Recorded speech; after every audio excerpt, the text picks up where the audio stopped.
شروع کرتا ہوں اللہ تعالیٰ کے نام سے جو بڑا مہربان اور نہایت رحم فرمانے والا ہے۔ حضرت ابو امامہ رضی اللہ تعالیٰ عنہ بیان کرتے ہیں، رسول اللہ صلی اللہ علیہ وآلہ وسلم نے فرمایا، جب کوئی قوم ہدایت یافتہ ہونے کے بعد گمراہی اختیار کر لیتی ہے تو باہمی نزاع ان کا شغل بن جاتا ہے۔ پھر رسول اللہ صلی اللہ علیہ وآلہ وسلم نے یہ آیت کریمہ تلاوت فرمائی، وہ آپ سے یہ باتیں محض جھگڑا پیدا کرنے کے لیے کرتے ہیں، بلکہ یہ لوگ ہیں ہی جھگڑالو۔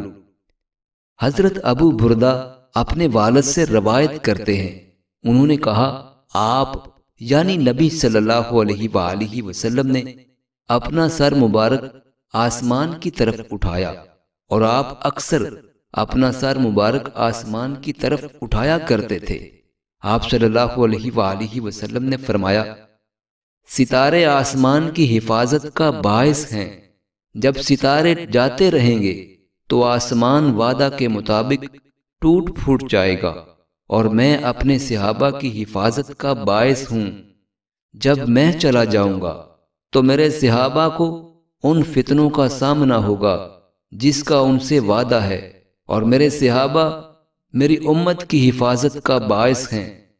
جب میرے صحابہ جاتے رہیں گے تو میری امت میں وہ چیزیں بدعات وغیرہ آ جائیں گی جن کا ان سے وعدہ کیا جا رہا ہے۔